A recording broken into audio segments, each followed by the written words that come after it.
Por favor, nos ajude deixando seu gostei no vídeo.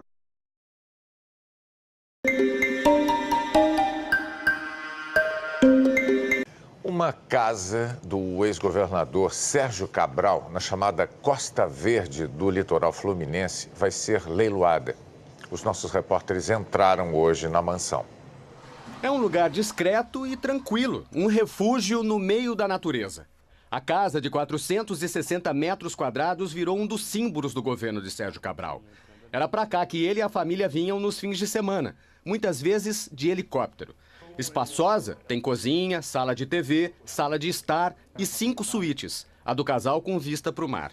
No quintal, o ex-governador e a mulher ainda podiam desfrutar de sauna com paredes de vidro, sala de ginástica e 2 piscinas. Tudo a poucos passos da praia. As investigações mostraram que o luxo e o conforto não eram só para a família desfrutar dos momentos de lazer. A Lava Jato diz que Sérgio Cabral dava almoços, jantares e festas na casa para tratar de negócios de interesse dele e da organização criminosa que comandava. Pelo menos outros 7 investigados da Lava Jato moram ou moraram no mesmo condomínio do ex-governador. Dos 4 vizinhos que estão presos, 2 são ex-secretários. Sérgio Cortes, da Saúde, e Wilson Carlos, ex-secretário de governo. Acusado de comandar o esquema que desviou pelo menos quase 313 milhões de reais, Sérgio Cabral teve vários bens sequestrados pela justiça. A famosa casa de praia vai a leilão no dia 3 de outubro. Quem comprar, leva tudo que tem dentro. Móveis, aparelhos eletrônicos e até objetos pessoais. O lance inicial pela casa é de 8 milhões de reais. Dinheiro que vai voltar para os cofres públicos. A defesa de Sérgio Cabral afirmou que a autorização para a visita à casa expõe desnecessariamente a privacidade do ex-governador porque não tem relação com o processo. E informou que recorreu contra a alienação antecipada dos bens de Cabral por considerar que não há fundamento legal na decisão. Por falta de deputados no plenário, o andamento da segunda denúncia contra o presidente Temer na Câmara ficou para a semana que vem. A pressa do governo não foi suficiente para garantir o quórum mínimo de 51 deputados no plenário. Apenas 2 apareceram. E a leitura da denúncia contra o presidente Michel Temer ficou para segunda-feira à tarde. Pela segunda vez, a Câmara vai ter que decidir se autoriza ou não o Supremo Tribunal Federal a prosseguir com uma denúncia contra o presidente. E dessa vez com um complicador a mais. A Câmara ainda não decidiu como tratar a denúncia, que além de Temer, inclui os ministros Eliseu Padilha da Casa Civil e Moreira Franco da Secretaria-Geral da Presidência. Os 3 são acusados do crime de organização criminosa. E Temer também foi denunciado pelo crime de obstrução à justiça. Depois que os 3 forem notificados, a denúncia começa a tramitar na Comissão de Constituição e Justiça. O deputado Marcos Rogério, do Democratas, um dos cotados para a relatoria, disse que essa segunda denúncia é mais complexa. Essa denúncia, diferente da primeira, ela tem vários aspectos. Ela tem várias situações que nós vamos ter que enfrentar e debater. Não é uma denúncia tão simples. Ministros e o presidente na mesma denúncia. Vai suscitar outro debate, inclusive se haverá separação ou não da recomendação. Hoje, em São Paulo, o presidente da Câmara disse que vai manter total isenção no processo contra Temer e os ministros. E que não vai mudar o rito de votação da denúncia. Eu sou presidente da Câmara, não posso tratar da denúncia, eu só posso tratar do rito. O rito é igual ao rito da primeira denúncia. Estudo de técnicos da Secretaria-Geral da Mesa da Câmara concluiu que as denúncias contra Temer e ministros devem tramitar juntas, em um único processo. Mas o presidente da CCJ disse que também está estudando o caso. Nós estamos fazendo um estudo dessa semana até segunda-feira para identificar qual será o procedimento adotado em relação aos ministros de Estado. Rodrigo Pacheco disse que a única certeza, por enquanto, é que a denúncia contra Temer pelos 2 crimes não será desmembrada e terá um único relatório. Assim que receber a notificação sobre a denúncia, o presidente Michel Temer vai ter 10 sessões da Câmara para se pronunciar. Hoje, o advogado Antônio Cláudio Maris deixou a defesa dele. O presidente Michel Temer e o advogado Antônio Cláudio Maris já vinham conversando sobre a possível saída dele do caso. Eles esperaram até o último momento, apostavam na chance de segurar a segunda denúncia no Supremo. Perderam por 10-1. Assim que essa denúncia contra Temer seguiu para a Câmara, o principal defensor do presidente recuou. Maris alegou razões éticas, porque já atuou como advogado de Lúcio Funaro. E também vieram à tona trechos da delação do operador. Num deles, Funaro afirma que teve um encontro com o advogado da JF no escritório de Mariz para tratar do alinhamento de sua defesa. Contou também que mandou por engano a Mariz informações sobre uma negociação que estava fazendo com um escritório especializado em delações.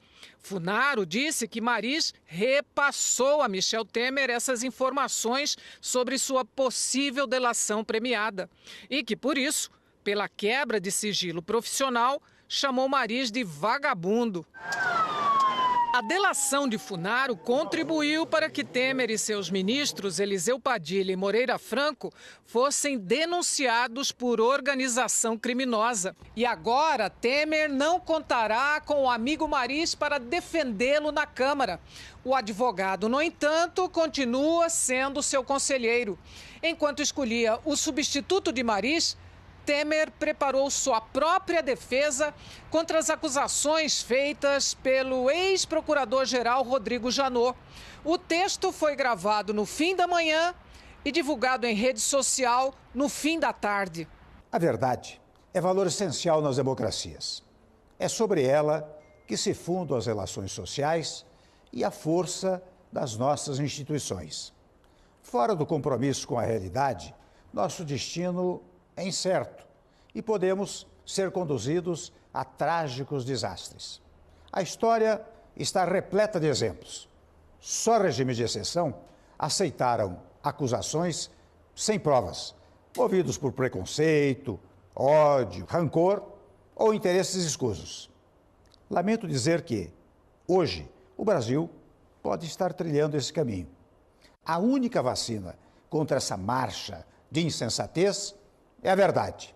Lançaram contra mim ilações, provas forjadas, denúncias ineptas produzidas em conluio com malfeitores. Diante dos ataques que se renovam, quero expressar minha indignação e manifestar minha profunda revolta com a leviandade dos que deveriam agir com sobriedade. A verdade prevaleceu ante o primeiro ataque a meu governo e a mim.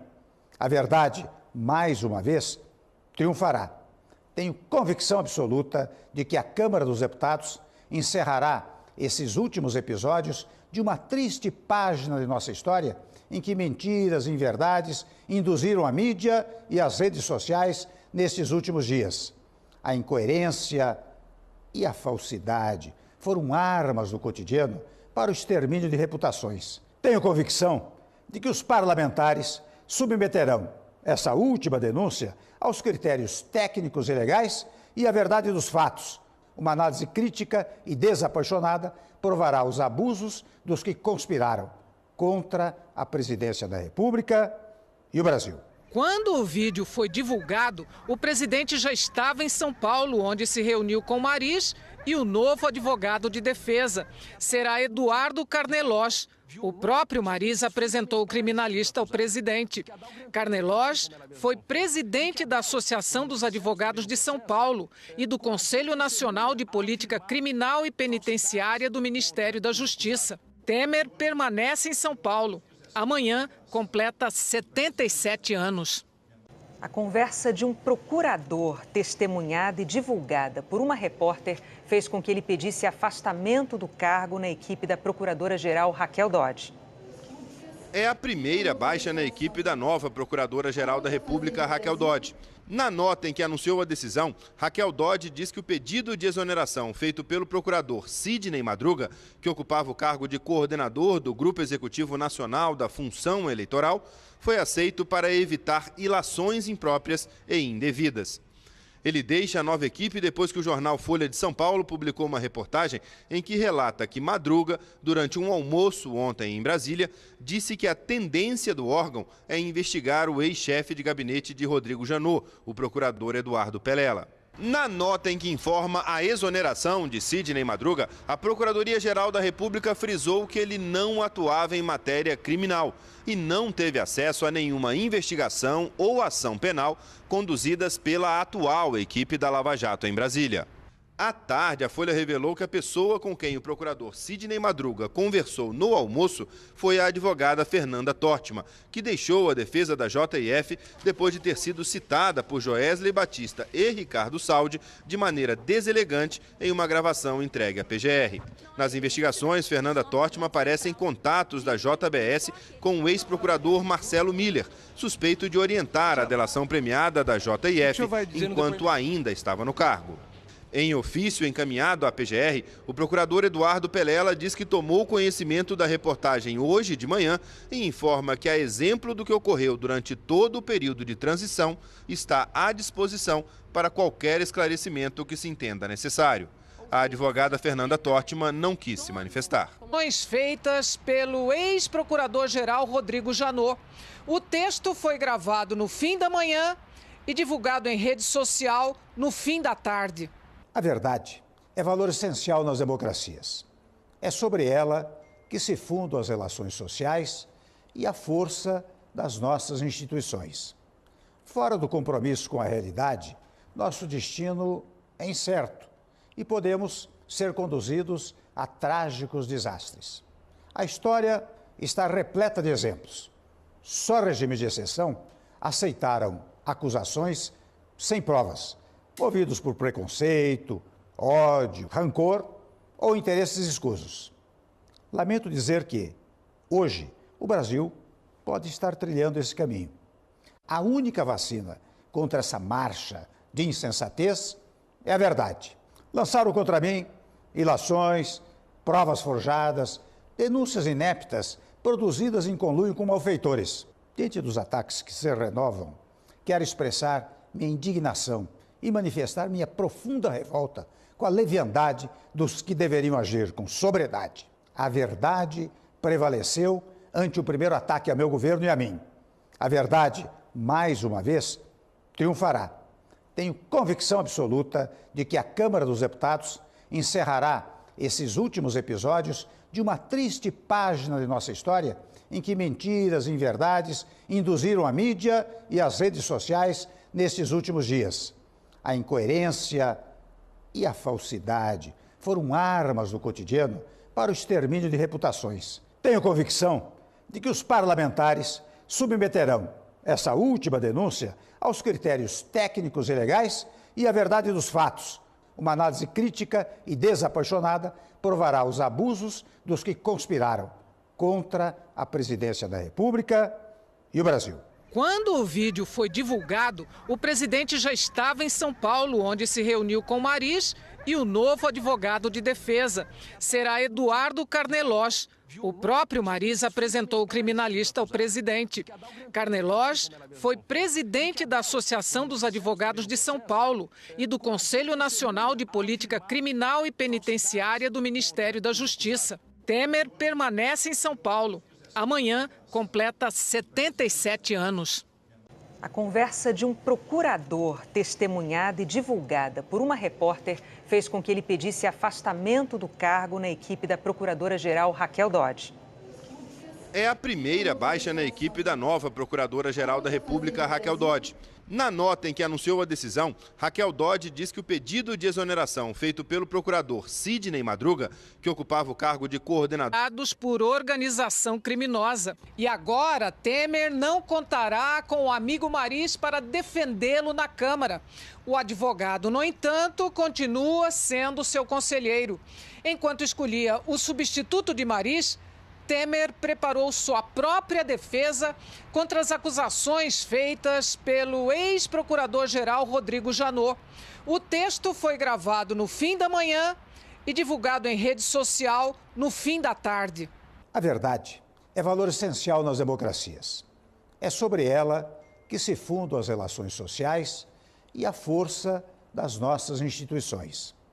Fora do compromisso com a realidade, nosso destino é incerto e podemos ser conduzidos a trágicos desastres.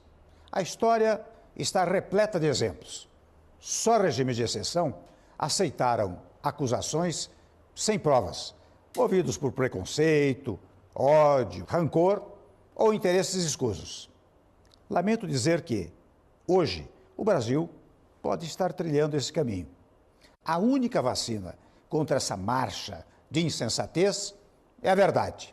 Lançaram contra mim ilações, provas forjadas, denúncias ineptas produzidas em conluio com malfeitores. Diante dos ataques que se renovam, quero expressar minha indignação e manifestar minha profunda revolta com a leviandade dos que deveriam agir com sobriedade. A verdade prevaleceu ante o primeiro ataque a meu governo e a mim. A verdade, mais uma vez, triunfará. Tenho convicção absoluta de que a Câmara dos Deputados encerrará esses últimos episódios de uma triste página de nossa história em que mentiras e inverdades induziram a mídia e as redes sociais nestes últimos dias. A incoerência e a falsidade foram armas do cotidiano para o extermínio de reputações. Tenho convicção de que os parlamentares submeterão essa última denúncia aos critérios técnicos e legais e à verdade dos fatos. Uma análise crítica e desapaixonada provará os abusos dos que conspiraram contra a presidência da República e o Brasil. Quando o vídeo foi divulgado, o presidente já estava em São Paulo, onde se reuniu com Mariz e o novo advogado de defesa. Será Eduardo Carnelós. O próprio Mariz apresentou o criminalista ao presidente. Carnelós foi presidente da Associação dos Advogados de São Paulo e do Conselho Nacional de Política Criminal e Penitenciária do Ministério da Justiça. Temer permanece em São Paulo. Amanhã completa 77 anos. A conversa de um procurador testemunhada e divulgada por uma... Questões éticas, porque já atuou como advogado de Lúcio Funaro. E também vieram à tona trechos da delação do operador. Num deles, Funaro afirma que teve um encontro com o advogado da JF no escritório de Mariz para tratar do alinhamento de sua defesa. Contou também que mandou por engano a Mariz informações sobre uma negociação que estava fazendo com um escritório especializado em delações. Funaro disse que Mariz repassou a Michel Temer essas informações sobre sua possível delação premiada e que, por isso, pela quebra de sigilo profissional, chamou Mariz de vagabundo. A delação de Funaro contribuiu para que Temer e seus ministros Eliseu Padilha e Moreira Franco fossem denunciados por organização criminosa. E agora Temer não contará com o amigo Mariz para defendê-lo na Câmara. O advogado, no entanto, continua sendo seu conselheiro. Enquanto escolhia o substituto de Mariz, Temer preparou sua própria defesa contra as acusações feitas pelo ex-procurador-geral Rodrigo Janot. O texto foi gravado no fim da manhã e divulgado em rede social no fim da tarde. A verdade é valor essencial nas democracias. É sobre ela que se fundam as relações sociais e a força das nossas instituições. Fora do compromisso com a realidade, nosso destino é incerto e podemos ser conduzidos a trágicos desastres. A história está repleta de exemplos. Só regimes de exceção aceitaram acusações sem provas, movidos por preconceito, ódio, rancor ou interesses escusos. Lamento dizer que, hoje, o Brasil pode estar trilhando esse caminho. A única vacina contra essa marcha de insensatez é a verdade. Lançaram contra mim ilações, provas forjadas, denúncias ineptas produzidas em conluio com malfeitores. Diante dos ataques que se renovam, quero expressar minha indignação e manifestar minha profunda revolta com a leviandade dos que deveriam agir com sobriedade. A verdade prevaleceu ante o primeiro ataque a meu governo e a mim. A verdade, mais uma vez, triunfará. Tenho convicção absoluta de que a Câmara dos Deputados encerrará esses últimos episódios de uma triste página de nossa história em que mentiras e inverdades induziram a mídia e as redes sociais nestes últimos dias. A incoerência e a falsidade foram armas do cotidiano para o extermínio de reputações. Tenho convicção